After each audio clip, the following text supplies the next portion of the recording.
শুভ সকাল আমার প্রিয় বন্ধুরা, সকলে কেমন আছেন? আশা করছি সকলে ভালো আছেন, সুস্থ আছেন। আরও একটা নতুন ভিডিও আপনাদের সকলকে অনেক অনেক স্বাগত, অনেক ভালোবাসা। এখন বাজে সকাল 6টা। এখন থেকে আজকের ব্লগটা শুরু করছি। আজকে সকালবেলা ঘুম থেকে একটু তাড়াতাড়ি উঠে গিয়েছি, কারণ আজকে আমাকে বেরোতে হবে। সেই জন্য বাড়ির সমস্ত কাজবাজ সেরে রেখেই যেতে হবে, সেই জন্য একটু তাড়াতাড়ি উঠে গিয়েছি। ওই 6:45 নাগাদ উঠেছি।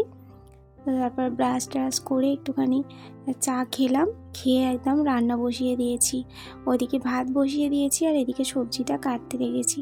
ভাত ডাল দুটোই বসিয়ে দিয়েছি আর একটু কাঁচা টমেটো আলু সেদ্ধ দিয়ে দিলাম। কাঁচা টমেটো আলু সেদ্ধ খেতে না বেশ ভালো লাগে। স্নানটাও আমার হয়ে গিয়েছে, তো এখন কাপড় জামাগুলো মেলে দেব। সকাল সকাল স্নান করছি, একটু ঠান্ডা ঠান্ডা লাগছিল। এই ঠান্ডা গরমের মধ্যেই নয়, মানুষের বেশি শরীর খারাপ করছে। আমার তো দুদিন থেকে ভালোই ঠান্ডা লেগে গিয়েছে। তো এইখানে আমি ডালটাও করে নিলাম। আজকে বেশি কিছু রান্না করব না, আর এখানে একটু গাজর আলু ভাজা করছি।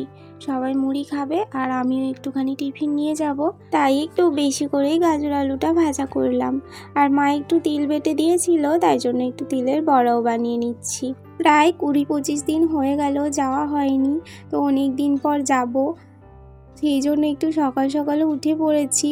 আর রান্না বান্নাটা তো সেরে রেখেই আমাকে যেতে হয়, যেহেতু আমি আমার ছেলেকে রেখে যাই। আর ওকে নিয়ে গেলে তো আমার কাজই হবে না, আর অনেকটা রাস্তা, সেই জন্য আমি ওকে নিয়ে যাই না, ওকে বাড়িতেই রেখে যাই। আর এই যে রান্নাটা করে দিয়ে গেলে মায়ের একটুখানি সুবিধা হয়, তাহলে ওকে ধরতে পারে, কষ্টটাও হয় না। আর এখন গরমের সময় বেলা করে রান্না করলেও না একটু বেশি কষ্ট হয়। যত তাড়াতাড়ি রান্নাটা সারা যায় তত তাড়াতাড়ি ভালো। তো আমার রান্না কমপ্লিট হয়ে গিয়েছে। রান্না কমপ্লিট করে রান্না জায়গাটা পরিষ্কার করে নিলাম। তারপর ওপরে এসে ওপরের খাটটাও একটুখানি ঝেড়ে নিচ্ছি। বিছানাটা ঝাড়া হয়েছিল না, সকালে উঠেই তো নিচে চলে গিয়েছিলাম, সেই জন্য। তো এই বিছানাটা পরিষ্কার করে এখন আমি এই যে রেডি হয়ে নিয়েছি। এখন এবার বেরোবো, আর তার সাথে কিন্তু আমার খাওয়াটাও কমপ্লিট হয়ে গেছে। আগে খেয়ে নিলাম, তারপরে রেডি হচ্ছি, তাহলে কি হবে, খেয়ে খেয়ে বেরোতে হবে না। আর খেয়ে খেয়ে তাড়াহুড়ো করে বেরোলে নয়, শরীরটা ভীষণ খারাপ করে।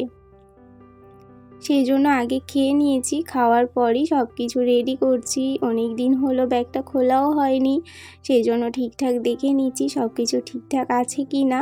আর সবার আগে যেটা দেখতে হবে সেটা হচ্ছে টাকা ঠিকঠাক আছে কি না, কারণ টাকা ছাড়া কিছুই হবে না। বাইরে বেরোনোর আগে কিছু থাকুক আর নাই থাকুক, টাকাটা নিয়ে বেরোতেই হবে। তো ব্যাগ দুটো গুছিয়ে রেখে দিয়েছি, আজকে আবার দুটো ব্যাগ নিয়ে যেতে হবে। আর আমি এইখানে রেডি হয়ে নিয়েছি। হাজব্যান্ড জিজ্ঞাসা করছিল আমি রেডি হয়ে গেছি নাকি, কারণ ছেলেকে একটুখানি সরাতে হবে, যেহেতু অনেক দিন যায়নি, সেহেতু ও একটু কান্না করছে যাবার জন্য। তো যাই হোক, ও নিজে থেকেই আমাকে দিয়ে গেল, কিন্তু যেই আমি টোটোয় উঠেছি ও একটু ওঠার জন্য কান্না করছিল। তারপর বুঝিয়ে ওকে বাড়ি পাঠিয়ে দিলাম। তারপর আমি চলে এসেছি। এসে এই যে এখানে আজকে আমি মেকআপ প্র্যাকটিস করছি, শুধু ফেস মেকআপ হবে। আর ওর সাথে একটু মজা করছিলাম, তাই ও একটু রেগে গিয়েছিল। তাই ওকে বললাম তোমার সাথে একটু ইয়ার্কি মেরেছি, সত্যি সত্যি কিন্তু বলিনি। তো এইখানে আজকে আমাদেরকে নতুন কিছু শেখানো হচ্ছে। আজকে তুলি দিয়ে কিভাবে ব্লেন্ডিং করতে হয় সেটাই দেখাচ্ছে, ব্লেন্ডার ছাড়া। ব্লেন্ডার দিয়েই নয়, তুলি দিয়েও কিন্তু খুব সুন্দর করা যায়, সেটা আপনারা দেখেই ওকে বুঝতে পারবেন যে মেকআপটা কত সুন্দর বসেছে। কিছুক্ষণের মধ্যে কিন্তু খুব সুন্দর মেকআপটা বসে গিয়েছে। আর আজকে শুধু ফেস মেকআপই করছিলাম, কোনো আই মেকআপারে কিছুই না, কারণ সব কিছু একদিনে হয় না, একটু একটু করে করছি। তো ক্লাস শেষ করে এই যে আমরা বাড়ির পথে রওনা দিয়েছি, আর এই জায়গাটা এত সুন্দর, তাই একটুখানি ক্যামেরা ক্যাপচার করে নিলাম। আর ভীষণ গরম হচ্ছে, ঘেমে যাচ্ছি, তার মধ্যে এই যে বাসটা কখন থেকে রোদ্দুরে দাঁড় করিয়ে রেখে দিয়েছে।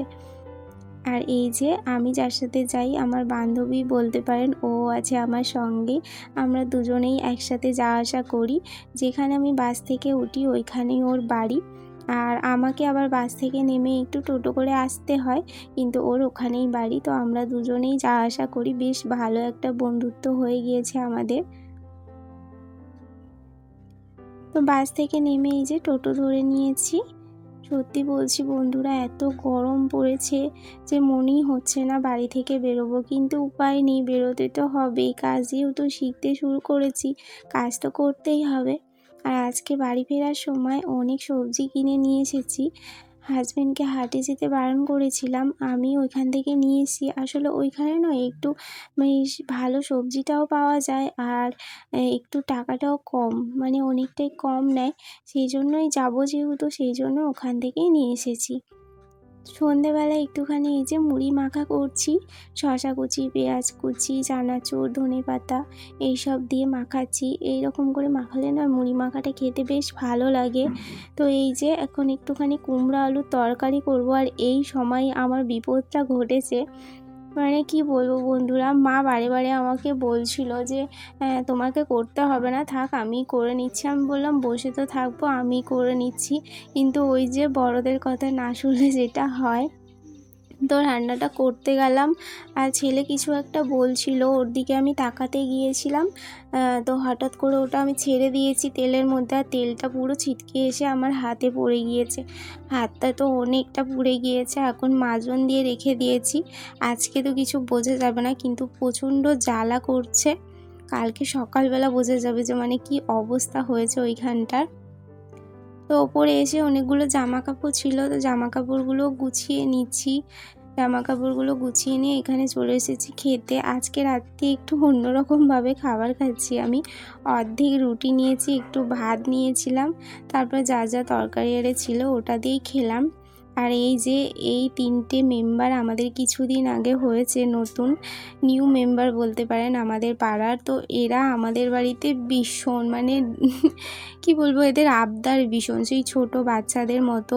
আমার ছেলের কমপ্ল্যান থেকে দুধ থেকে সব কিছু এরা খায়, কারণ আমার ছেলে একটুখানি খায় আর একটুখানি রেখে দেয়, আর ও বলে কি ওদেরকে দিতে, তো ওদেরকেই দেয়া হয়। ওরা খেয়ে নেয় খুব মজা করে, ভালোও লাগে। এই দেখুন আমার হাতটার এই অবস্থা। তো চলুন, ভীষণ ঘুম লাগছে। আজকের ভিডিওটা আমি এখানেই শেষ করছি। সবাই ভালো থাকবেন, সুস্থ থাকবেন, সাবধানে থাকবেন। নেক্সট ডে নতুন একটা ভিডিওর সঙ্গে দেখা হচ্ছে। আজকের মতো টাটা।